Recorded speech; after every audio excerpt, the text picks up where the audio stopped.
Apple has just announced the iPhone 17e and a brand new iPad Air M4. And if you were disappointed by the 16e, like a lot of us were, you're gonna wanna hear this. Because it looks like Apple actually listened. In the next few minutes, I'll break down what they announced, what's genuinely impressive on paper at least, and whether this could finally be the budget iPhone worth buying. Plus, stay for the iPad Air M4 announcements because there's one upgrade there that's genuinely caught me off guard.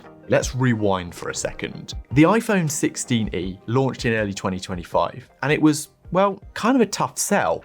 Wired called it questionable value, and some reviewers just flat out called it the worst phone of 2025. And the complaints were pretty consistent. No MagSafe, a 60Hz display, just a single rear camera, and a first-gen C1 modem that might end up with calls dropping, I don't know. All of that for $599. At that point, you're not buying a budget phone, you're buying a compromise with a logo on it. It felt like Apple stripped out too much to justify a lower price, and then the price kind of wasn't low. Just like they were focusing on squeezing Apple Intelligence into a cheaper phone and actually giving people what they wanted. So the real question for me was, would they fix this for the 17e or double down? Well, it looks like they fixed it. Or at least they've addressed some of the biggest pain points. First up, MagSafe is here. Now, I know, groundbreaking, the feature every other iPhone has had for years, but genuinely, this was easily the most requested feature, I think, missing from that 16e. And you now get MagSafe and QI2 wireless charging at 15 watts compared to the 7.5 watts on the basic 16e. If you use wireless chargers or MagSafe accessories, that's very nice to know.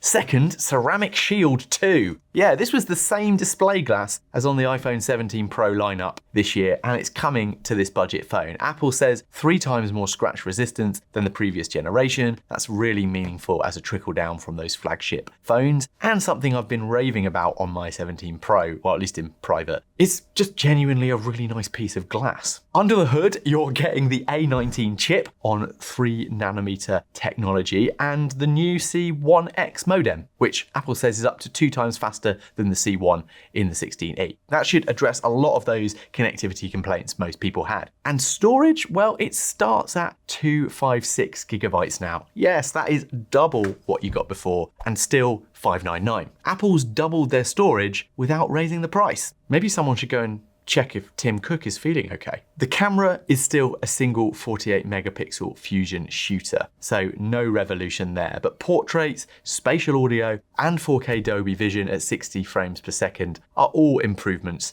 in the camera refinement area. So then, on paper, that's the 16e redemption arc a lot of us were hoping for. But hey, it might not all be fixed because, well, that 60Hz refresh rate is still there. I get it, it's an affordable phone, but in 2026, when we're used to 120Hz refresh rates on all the other Apple devices now, I really think a lot of people are still going to feel that that's a deal breaker. Once you've tried it, I know it's just a refresh rate, but once you've tried it, it's hard to go back. But that wasn't the only announcement on day one of this week's Apple event. Now, before we go into that, I want to give you a quick update on my minimal icon cover and wallpaper packs. I've got a range of them, from these minimal originals through to these ambient calm versions, and even my physical buttons. The problem is, on the physical buttons, well, the liquid glass halo effect kind of ruined the invisible dock thing. But hey, great news, we finally updated that pack and it actually looks even better. This is my favorite icon pack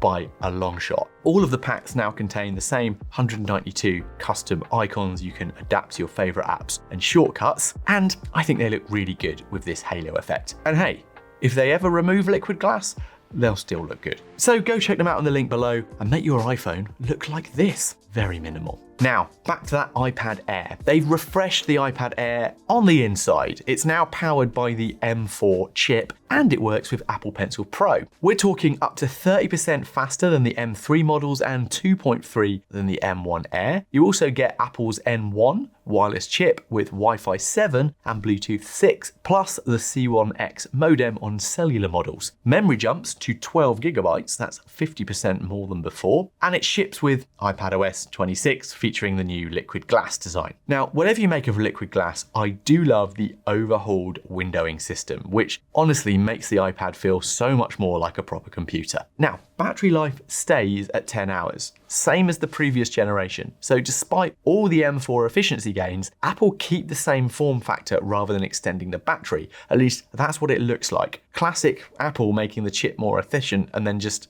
I don't know, we don't know if it affects efficiency. We're gonna have to get one in the studio to find out what it's like, so stay subscribed. Pricing stays the same, $599 for the 11-inch and $799 for the 13-inch starting prices. So if you've been holding on to an M1 or an M2 Air, this is a solid jump. Now, I use the iPad Pro with the M4, and it's absolutely fantastic. But honestly, for most people, the Air gives you everything you actually need. If you want the pro level performance without paying pro prices, well, this is a really great buy.